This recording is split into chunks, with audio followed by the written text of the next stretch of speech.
Hello, welcome back to Making a Difference. I'm your facilitator, Smith, and this is part two to What Are You Thinking?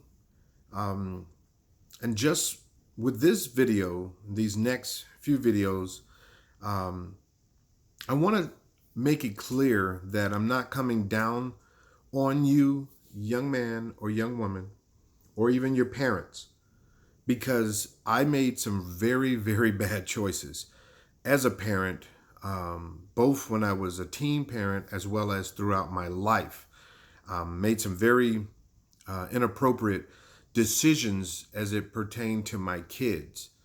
And those things, I am sure, somehow displayed themselves or showed up in my children's lives, whether it was in their decisions or in just the way that they raise their kids.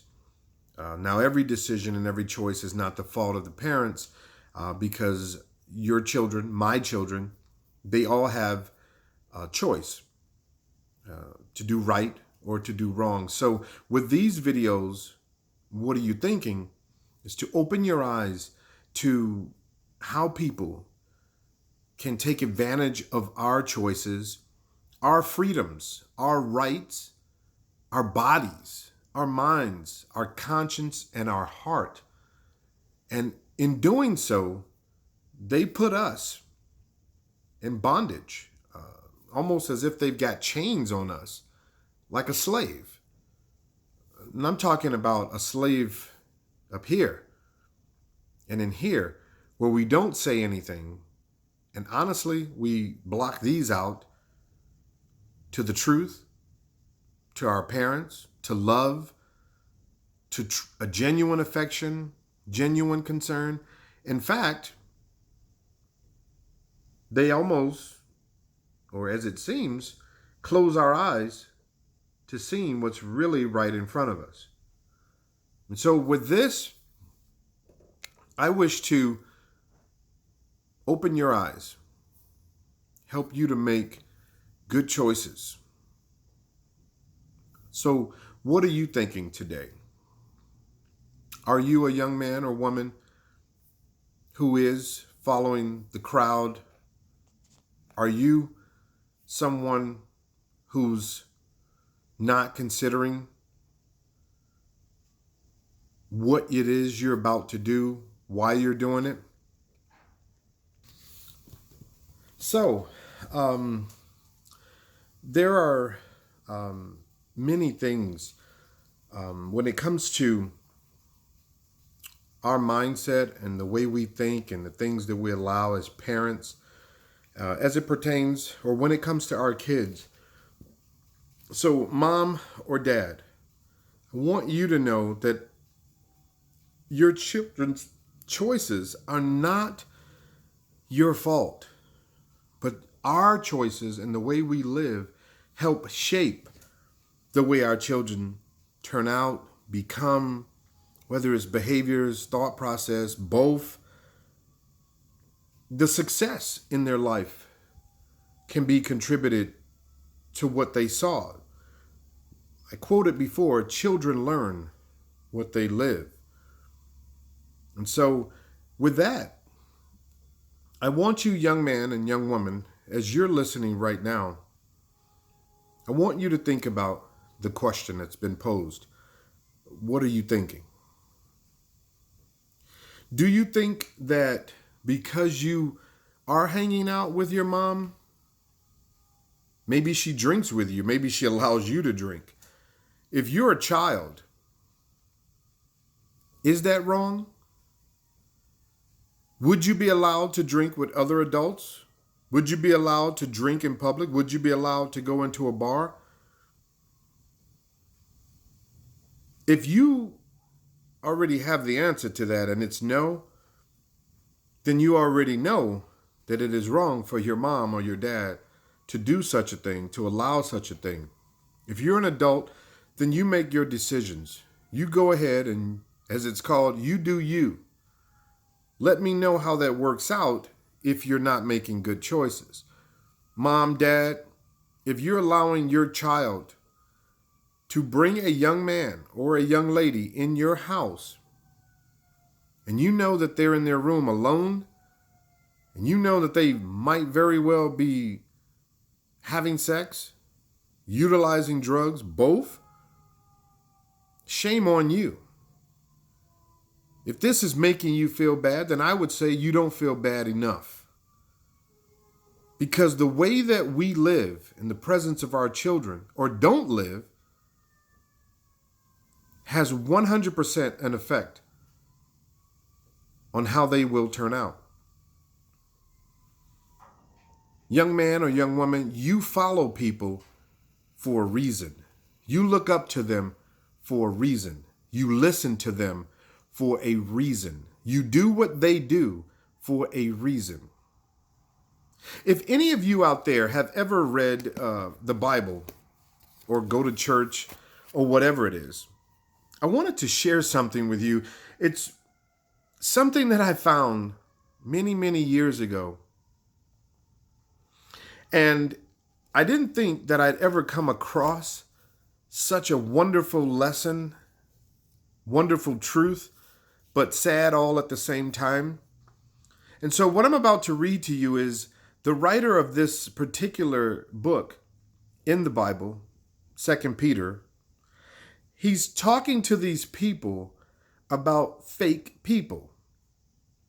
The words that used in the Bible, it's false teachers. Well, you and I can relate to those things, young man and young woman, because we're around people who are teaching us either the right thing or the wrong thing.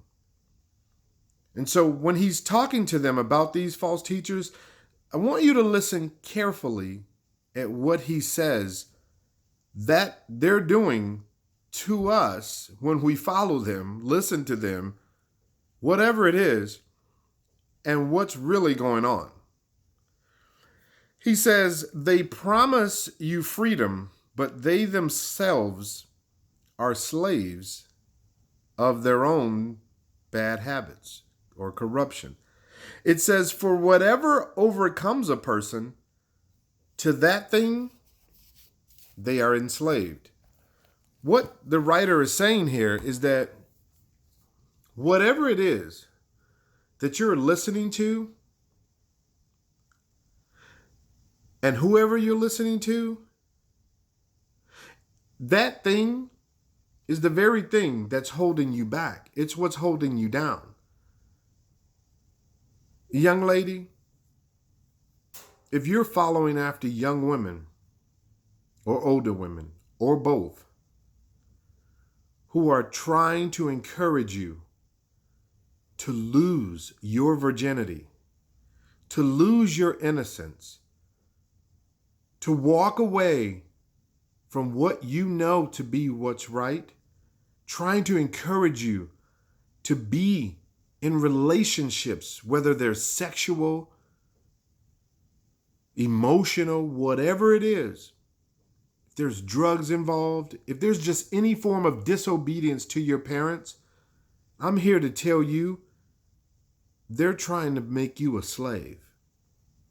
Young man, if you're following after guys your age, older, very older, whether they're related to you or not, I'm here to tell you, if they're intending to cause you to break the law, violate your peace, violate your sanity, violate what you know to be is right, cause you to walk away from education, from thinking, making good choices, doing the right thing, they're trying to enslave you.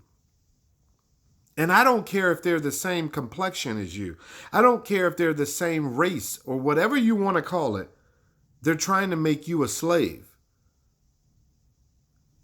But the sad thing is, they want you to join them because they too are locked up. In their minds, there's nothing wrong with what they're doing. And what you can end up doing is losing the peace of your home, being at home, getting kicked out, being taken out of your home. You're just a child. You are just a child. And while you may think that you're an adult because of the things that you do, You're not. You're still in need of some support and care and love and guidance. In fact, deep down inside, it's what you long for. It's what we all long for, young person. And maybe your parent, you, mom or dad, who's listening, you've missed something in your life and you're trying to find it in your own child. And so you're allowing them to do things that you know are wrong, and that it bothers you deep down inside that you've stepped aside from what is right and your true parenting, your true parental role. You don't have the other person maybe around, the other parent, or you're in a relationship where that person who you're with doesn't step in. I don't know what your situation is, and I don't care what color you are. These sort of things, this sort of slavery or corruption, bad choices, wrongful thinking, foolishness is happening in every home. Whether you have money or not, whether you live in a bad neighborhood or a good neighborhood, whether you live in upscale cities, you're rich, you may have a child or family member who you're disappointed with or embarrassed of. But why? What are you thinking? Because they learned that or they saw that in you. As we continue with these videos, young persons, and even adults who are watching, consider your ways. What is your story? What are you thinking? How do we break these generational curses, these destructive behaviors? How do we break free from the slavery that takes control of our mind, our heart, silences our words, blinds us from what we ought to see? Young person, young woman, young man, I want the best for you. You deserve the best. And your soul, your heart, you're crying out for the truth, as we all are. I want you to feel loved. So what are you thinking right now? Are you saying to yourself, Mr. Smith, but you don't know my situation? My parents have good money. I'm not from certain neighborhoods. I actually live in a very nice area of the city. But my dad doesn't talk to me. They try to buy me with things. I have access to a lot of good things. I go to some of the best schools. My grades are straight A's. Young man, young woman, but you're hurting. And you've thought about hurting yourself. Maybe you cut your wrists. Maybe you get piercings and tattoos to try to cover the pain, to help. I don't know.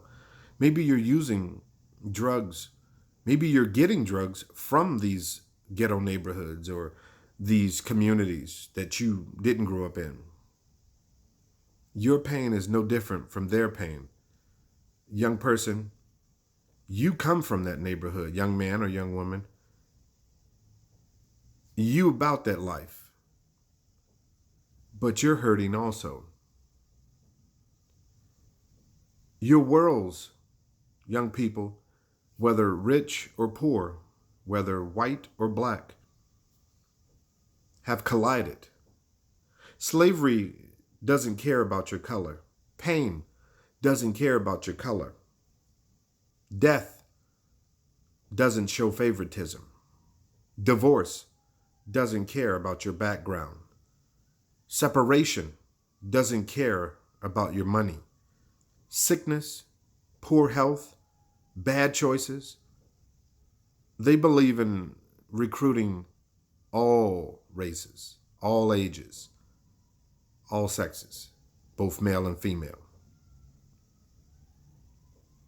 So what are you thinking? Do you want to be set free? Do you want healing in your life? Do you want deliverance? Do you want to hear the truth?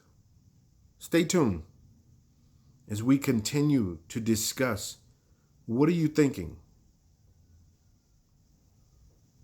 You are loved, young man and young woman, and you matter. You're not trash. Dad, Mom, it's not too late to change the way you do things in your home, in your life. You matter. And these young people, they need you. They need us.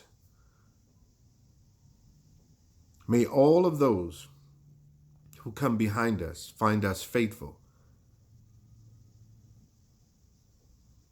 May what we've lived and said and what we do be a light that shines the way for them. May the footprints that we leave lead them to believe. May it cause in them faith that stands the test of time, courage to walk straight, their heads up. What's your story? Stay tuned, young man, young woman.